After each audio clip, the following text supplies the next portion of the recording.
Hello, and welcome to the Coding Corner Medical Coding Education, LLC, and to the first edition of Becca's Coding Lounge. We're going to be talking today with Cristin Robinson. She is the founder, co-owner, and educator of the Coding Corner Medical Coding Education. We welcome her. You can find both of us at www.thecodingcornermce.com. Welcome, Cristin. How are you today? I'm great. How are you? I wanted to talk to you a little bit. I had some questions. I wanted to do this interview just for anyone basically, but especially any new coming coders or anyone that's interested or possibly interested into getting into this field. You have much experience, and we'll talk about that here in a minute. And just to basically let people know the process of how you made it to where you are, any struggles you had, any advice you can give, and we really appreciate you taking the time to talk with us. Absolutely. I'm looking forward to it.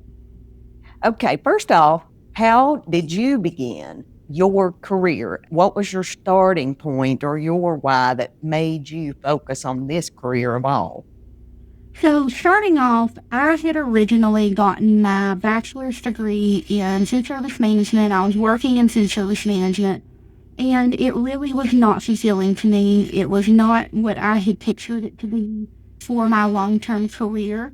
And I had previously already worked for an urgent care prior to finishing my degree. So I got a job back in the urgent care as front office. I was doing charge entry regularly, and that's something that very much interested me was the codes, the medical records, and how to get to those codes, how we find those codes. It all was very interesting to me. So it just so happened that the company that I worked for at the time had a coder on staff that was educating others through a local community college, and she was doing classes at her house. And it really fit perfectly for me and my schedule. We were meeting every Monday, once a week, and then once we got closer to the end, she was also meeting with me on Saturdays. So I was able to finish the CPC study in 9 months, took my test, was able to pass the first term, which I was very proud of, right? Yay. We all love to pass the test the first time. And Absolutely. absolutely, yes, ma'am. So, yeah, so that's really where I got started. My very first position, I was very lucky. I tested for a local hospital that is close to where I currently live and where you live, of course. And they allowed me to pick an open role, and I picked cardiology. I know that some people would not pick that as their first choice, but I was able to really jump off my career at that point, being able to get into a role. It was in person at the time back then, which now some roles still are in person, but a lot of roles these days are remote. So I think I learned more because it was in person. I was sitting with a more experienced coder who was able to be there with me every step of the way, learning cardiology. Okay, so basically, you came from, or you went from a totally different job and then picked a totally different career focus. And look how great it turned out. And it was wonderful that you were able and you had the access to that coworker that helped you.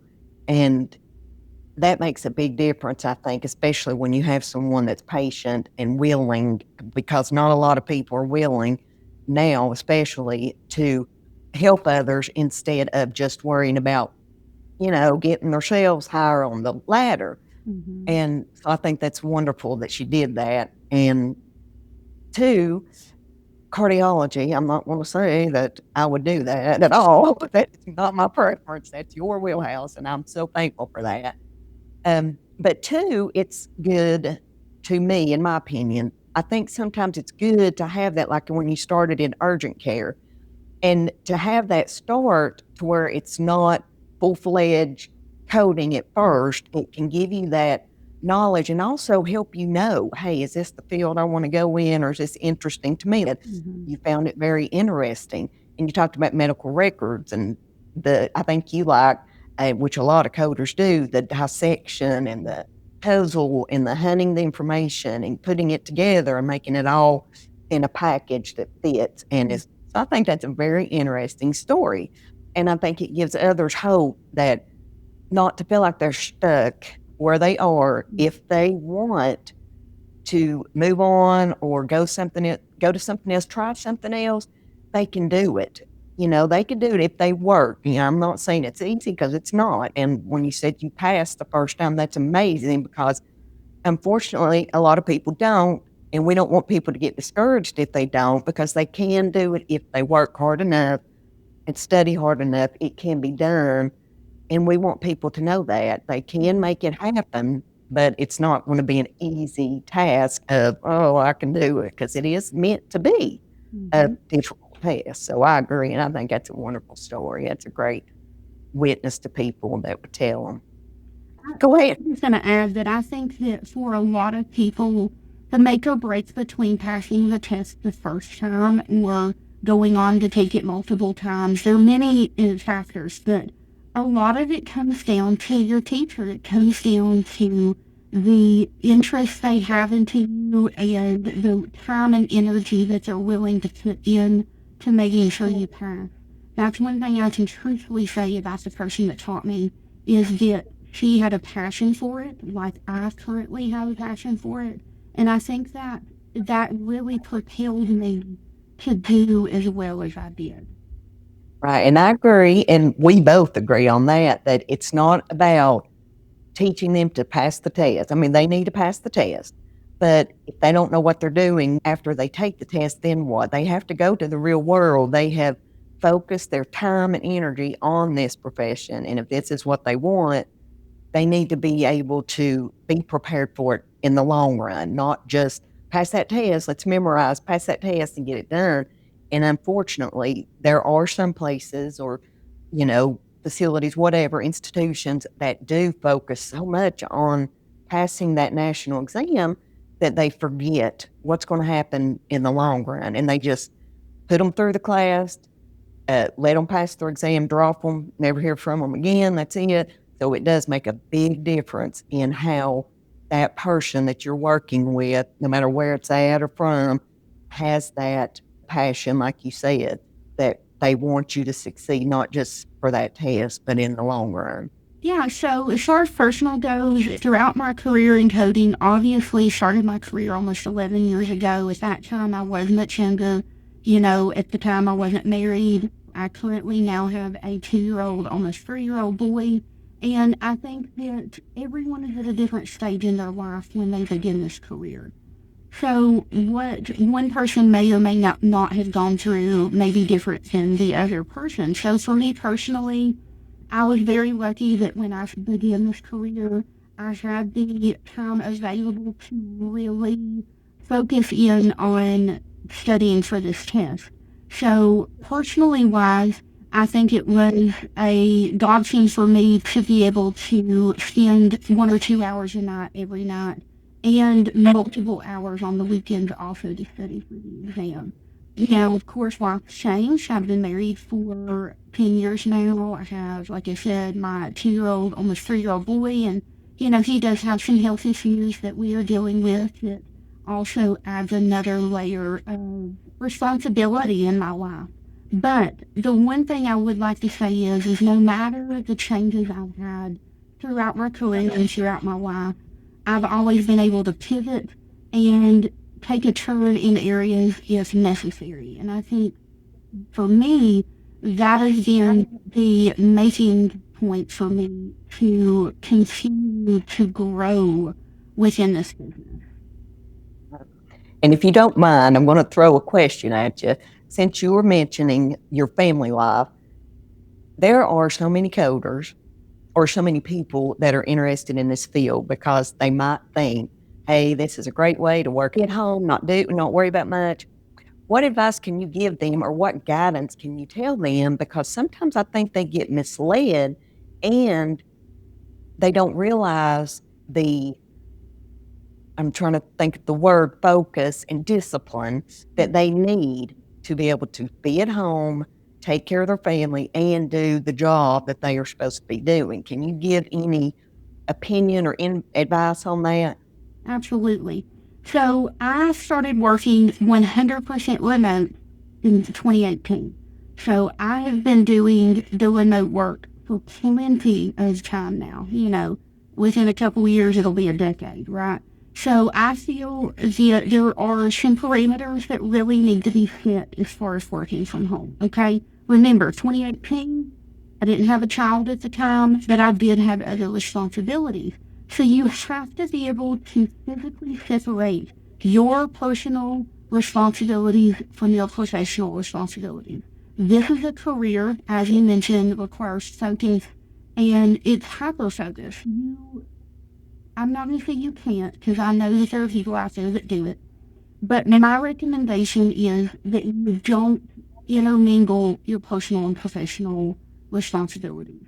So if you're working 100% remote, or if you're looking at this for a career and you want to work 100% remote, you need to make sure that your children are being taken care of, okay? Or if you have other family members you're responsible for, say you have a sick husband, or, other family Right. members you're responsible for, which I did at the time. My grandmother was then alive when I first started working from home. It's actually the reason I did start working from home was because of the drive.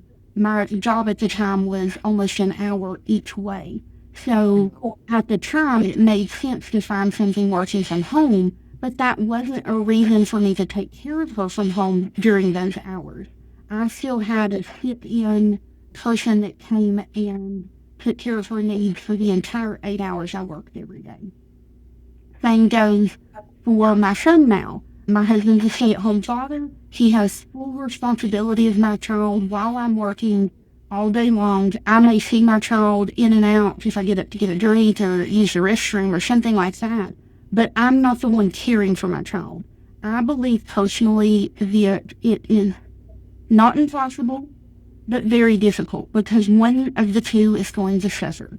You're either going to put more effort in taking care of your family, whatever that may be, or you're going to focus more on your work, and your family is going to suffer for that. So to alleviate that, I recommend making sure you keep them separate. And to me, that ensures your family gets taken care of at 100%, and your job is being taken care of at 100%. It also, from a job perspective, my first work at home job, they would fire you if they found out that you were doing both consecutively. So if you don't tell them, I would not recommend it. And I feel bad because some people are misguided in that situation. And I agree, you have to be, I've done both.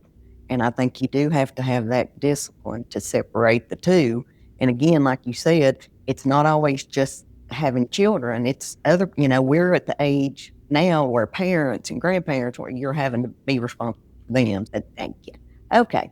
Can you explain a little bit? You have quite a few of your certification experience, like classes, if you took any classes other than the one you talked about with your first one, and the exam experiences, or Yeah, absolutely. So, briefly going back to the CDC, because we really talked a little bit about it already. So, the CDC itself, obviously back then, it was books only. We didn't have ebooks back then, and they were all proctored in person with your local chapter. Great experience learning, great experience taking your test, no issues whatsoever. So let's move forward 3 years to the CPMA. I did take advantage of the AAPC deal that they have. They have it almost every year at Black Friday, where if you purchase the exams and they give you the study guide and the practice exams. Wonderful benefit. I did start off on my own and felt that I needed a little assistance, so I did end up doing a boot camp towards the end, passed it the first time.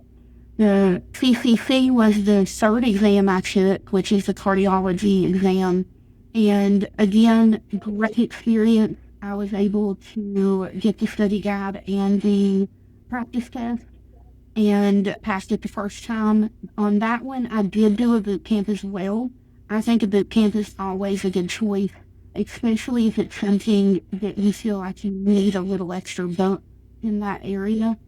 The CRC, my job required that one, so they paid for the entire CRC course through AAPC.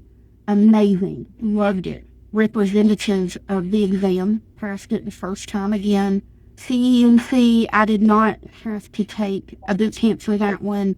I did get the study guide and practice exams. I always recommend those. I don't care where you are in your career or how many certifications you get. I still recommend those too. And then, of course, I'm sorry, go ahead. I said, me too. I agree. They are very helpful. Yeah, so, and then of course, the final one I took was for the approved instructor certification. And as you know, as being a approved instructor yourself, there isn't like a complete course or anything for that. You know, they offer you the program and you study and take the exam. Obviously, it is very difficult. And I think that for those of us that want to pursue that for our careers, whether it be for a primary job or privately, like as a personal business, I think that it's an amazing opportunity. Right. And that the instructor certification, that was like taking CPC again. I mean, pretty much. And it was so long of a time period gap between the first time I took my CPC to that. It was, I had to really focus and study again, just like that. But I am so thankful that the AAPC does offer those extra stuff that you can use. And the practice exams also are beneficial because they kind of give you an idea of what the exam's going to feel like, look like, kind of an example of how to take it. So that's good. Now, did you take your tests and exams at a facility, at a center, the newer ones, or did you take them? Yeah, I didn't mention that. Sorry about that. So, yeah. So, after the CCC, that was the last proctored in-person test I took. So, to be funny, I had considered not taking any more after that because I was so used to the in-persons that I was like, oh, I don't know if I'm going to like, testing at a center or something. So the CRC and the CEMC and the approved instructor, those are all through a local on-site testing center. Personally, I prefer that. You don't have to worry about your internet working or having a webcam or something not happening like it's supposed to. It doesn't matter. The best thing, in my opinion, is the testing center because you go there, they're partnered with AAPC, they know the materials that you need to bring, they give you a private area to test in with your own desk to lay your books out, and everything else is taken care of for you. You take your test, when you get done, you leave, you go home, and you're done. That's just my opinion. Tell us what you can and what you feel comfortable again about your job and career experience. I don't know, if you can mention names, but just basically. Yeah, absolutely. So, like I mentioned earlier, my first coding job, I was a coder 3 for a local hospital to where I currently live. And like I said, that's only for this region. It's not across the country. So it was local, and it was a good starting point for me. Then I moved to the payer side of things, which I worked for several years as a escalated code edit representative. And so at that point, my job was to work with providers to help them prevent future denial. It was a great experience. I learned a lot about edit and Medicare, Medicaid, and commercial insurances and what they look for as far as paying and denying. Great experience. And then, unfortunately, I had heard that they were getting ready to do some layoffs, and so I chose to start looking elsewhere. and I moved on to the largest hospital system in the entire country. They're based out of Nashville, and started back as a cardiology coder, telling my manager up front that I wanted growth opportunities, that this was to get my foot in the door somewhere else, basically. So I stayed with her as a cardiology coder for 6 months, moved into a auditing role. Unfortunately, because of some departmental issues, I didn't stay in the auditing role for very long. But then I moved into vendor resource management. I really enjoyed that from a HRM perspective. Mhm. So that was a good experience because it was something I had never done. I'd never worked with SLA requirements or vendors or any of that. So it was great. It was a good learning curve for me. And then a position opened up on the coding education team. And that's where I've been ever since. In May, I will have been on that team for 2 years, and I don't plan on going anywhere else. That particular role, I create education for both providers and coders, and we wear different hats, let's just say that. We do all kinds of different projects, coding related, through that position, and it really allows me to showcase my knowledge, and I feel that it's valued, and that's one of the things that it was missing in other roles. That's great. That's awesome. That's good experience to have.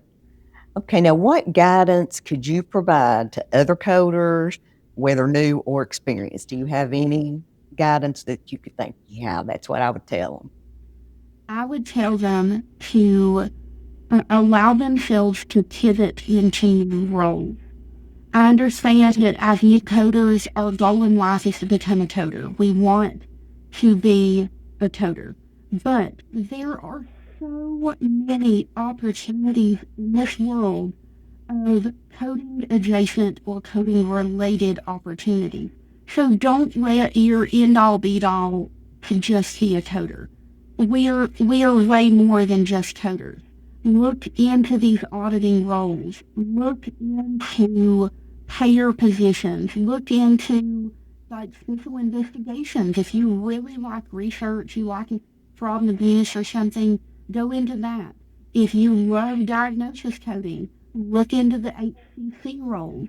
If you are in this role for a while and you just have a passion for it and you love educating, like myself, it's like not even working for me, then you need to look into other role titles. It is not just about being a coder. There are so many areas in this career that you can expand your knowledge in. And I'm not saying that being a coder is not good enough. There are so many people I know that just love being a coder. They don't want to be an auditor. They don't want to be an educator. But you can still expand your knowledge there. You don't have to be in one specialty for the rest of your life. Do a specialty for a few years and then expand your knowledge into a new specialty. That way you continue growing, and it actually makes you more approachable from other employers because they can see that you're multifaceted. That's right. And like you said, it's coding, and then it branches off to so many other areas that you could do.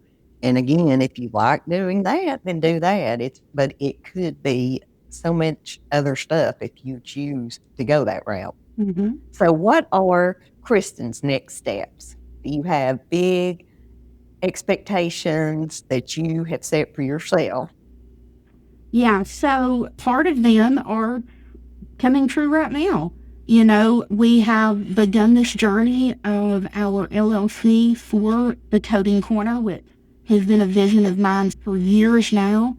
I think that it's amazing. I think what we are going to do as a team is going to propel my career specifically. I know it's going to be a lot for you as well, to really get into some of those areas that I think that coders are missing. I feel that new people that are wanting to be coders, or even coders that already have their certification, have been missing some elements that we can provide. And for me, that is where it's at. Right? So for now, my goal is to get the company where I have pictured it to be. As far as my primary role, I don't foresee moving into another role, at least for the foreseeable future, just because I am very satisfied with the role that I'm currently in. But as far as externally, outside of my primary role, getting this company where I want it to be, our views and our goals, that's really where I see myself for the foreseeable future. Awesome. Well, is there anything else you want to say to the people that are watching our video? I would just say to not get discouraged, to allow yourself some breathing room. If you're getting overwhelmed, take a step back, maybe take a few days off, do not obsess over it. Even if you already have your certification, you've started in a new role and you're feeling frustrated, just know that it gets better with time. Learn what you can and you will get better. So just stick with it. Don't let this career lapse or end before it begins because of the bad days. Basically, don't let the bad days win. We all have good and bad days, but this is an amazing career, and I know that all of you can do it. Well, thank you so much, Cristin, for taking the time to be with us today at Becca's Coding Lounge, the very first video. And again, everybody can find us at www.thecodingcornermce.com. Thank you, and we hope you all have a great day.